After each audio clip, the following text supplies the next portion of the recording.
Di distrik Nishi, Nagoya, ada sebuah apartemen lantai 2 yang selama lebih dari seperempat abad dibiarkan sunyi. Tidak ada yang menghuninya, namun sewa bulanannya selalu dibayar lunas. Di dalamnya, mainan anak-anak berdebu dan perabotan rumah tangga masih berada di posisi yang sama seperti pada tahun 1999. Apartemen itu sengaja dibekukan oleh seorang suami yang menolak menyerah pada keadilan. Ini adalah kisah tentang cinta, obsesi, dan sebuah kasus pembunuhan yang akhirnya terpecahkan di ujung tahun 2025. Tamu tak diundang, 13 November 1999. Hari itu, Sabtu, 13 November 1999, dimulai seperti hari-hari biasa bagi keluarga Takaba. Namiko, seorang ibu rumah tangga berusia 32 tahun yang dikenal ceria dan ramah, menghabiskan pagi harinya bersama putra sematawayangnya, Yusuke, yang baru berusia 2 tahun. Mereka pergi ke dokter kulit, mampir ke rumah orang tua Namiko, dan kembali ke apartemen mereka menjelang siang. Suami Namiko, Satoru Takaba, sedang bekerja saat itu. Kehidupan mereka tampak sempurna dan bahagia. Sekitar pukul 1 siang, Namiko sedang asyik berbincang di telepon dengan seorang teman wanitanya. Di tengah percakapan, bel pintu interkom berbunyi. Dengan nada santai, Namiko berkata kepada temannya di ujung telepon, "Maaf, ada tamu sebentar. Nanti aku telepon lagi, ya." Telepon ditutup. Namun, Namiko tidak pernah menelepon kembali. Tak lama setelah itu, tetangga di lantai bawah mendengar suara benturan keras buk. Diikuti suara langkah kaki terburu-buru menuruni tangga.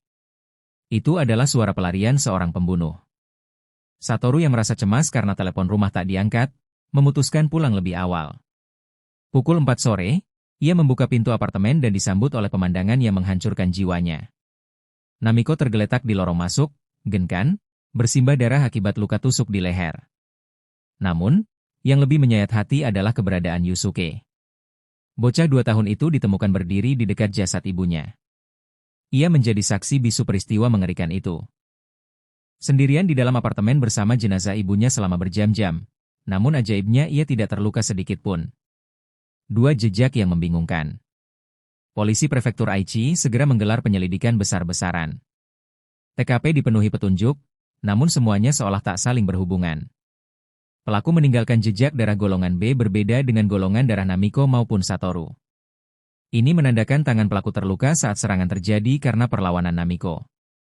Ada pula jejak sepatu kets wanita ukuran 24 cm yang mengarah keluar pintu. Namun, petunjuk paling aneh ada di dapur. Di meja, ditemukan sisa minuman susu fermentasi, sejenis calpis atau Yakult besar, yang telah diminum. Rupanya, Namiko sempat menyuguhkan minuman kepada tamunya itu sebuah tanda sopan santun khas Jepang. Pelaku meminumnya, mungkin sebelum atau sesudah membunuh. Anehnya, tidak ada uang atau barang berharga yang hilang. Ini bukan perampokan. Ini personal. Tetapi Namiko adalah wanita yang disukai banyak orang dan tidak punya musuh. Penyelidikan menemui jalan buntu. Teknologi DNA tahun 1999 belum cukup canggih untuk memetakan profil pelaku secara detail dari sampel yang tercampur air liur pada minuman itu. 3. Sumpah sang suami. Bulan berganti tahun, tahun berganti dekade. Kasus ini mulai mendingin dan dilupakan publik, menjadi cold case. Namun, tidak bagi Satoru Takaba. Satoru dan Yusuke kecil pindah dari apartemen itu karena trauma, tetapi Satoru mengambil keputusan gila. Ia tidak menghentikan sewa apartemen tersebut. Setiap bulan, selama 26 tahun, Satoru membayar uang sewa untuk rumah kosong itu. Ia takut jika apartemen itu disewakan ke orang lain atau direnovasi, jejak mikroskopis yang mungkin terlewat oleh polisi akan hilang selamanya. Ia ingin menjaga TKP itu tetap utuh, menunggu teknologi masa depan yang bisa mengungkap kebenaran. Apartemen itu menjadi kapsul waktu. Satoru rutin datang hanya untuk membersihkan debu, berdoa, dan berbicara dalam hati kepada mendiang istrinya. Ia tampil di televisi, menyebarkan selebaran di stasiun kereta, dan mendesak kepolisian untuk tidak menutup kasus ini. "Saya ingin pelakunya tahu, saya tidak akan pernah menyerah," ucap Satoru dalam berbagai wawancara. 4 titik terang, Oktober 2025. Kesabaran dan pengorbanan Satoru akhirnya terbayar di tahun 2025. Kemajuan pesat dalam teknologi forensik genetik memungkinkan polisi untuk memeriksa ulang sampel darah dan air liur yang ditemukan di TKP 26 tahun lalu. Metode analisis DNA terbaru tidak hanya mencocokkan, tetapi mampu melacak garis silsilah, genealogical DNA testing. Data tersebut akhirnya menunjuk pada satu nama, seorang wanita yang tinggal tak jauh dari lokasi kejadian. Pada akhir Oktober 2025, polisi menangkap Kumiko Yasufuku, seorang wanita pengangguran berusia 69 tahun. Pengakuan sang pengagum rahasia. Publik Jepang tersentak saat identitas dan motif pelaku terungkap. Kumiko Yasufuku ternyata sama sekali tidak mengenal Namiko. Ia adalah orang asing bagi korban. Namun, ia sangat mengenal Satoru. Yasufuku adalah teman sekelas Satoru saat SMA. Dalam interogasi, terungkaplah motif yang telah terpendam selama puluhan tahun. Yasufuku memendam cinta sepihak dan obsesi mendalam kepada Satoru sejak masa sekolah. Mengetahui Satoru telah menikah dan hidup bahagia dengan Namiko, rasa cemburu gelap menguasai dirinya. Hari itu di tahun 1999, Yasufuku mendatangi apartemen dengan alasan bertamu. Namiko yang ramah membukakan pintu dan memberinya minum. Namun, pertemuan itu berubah menjadi tragedi ketika Yasufuku melampiaskan obsesinya dengan merenggut nyawa wanita yang dicintai Satoru.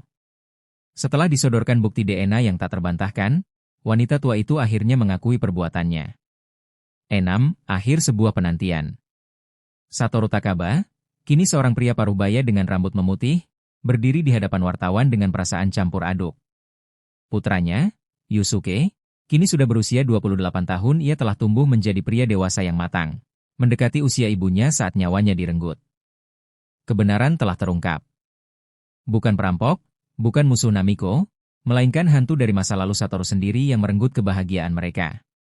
Usaha Satoru menjaga apartemen itu selama 26 tahun tidak sia-sia. Dedikasinya menjaga kasus ini tetap hidup memastikan polisi tidak pernah berhenti mencari, hingga teknologi akhirnya mampu mengejar kejahatan tersebut. Namiko, aku sudah menemukannya, batin Satoru. Apartemen di Nishiku itu kini bisa dilepaskan. Misinya telah selesai. Keadilan, meski terlambat seperempat abad, akhirnya ditegakkan.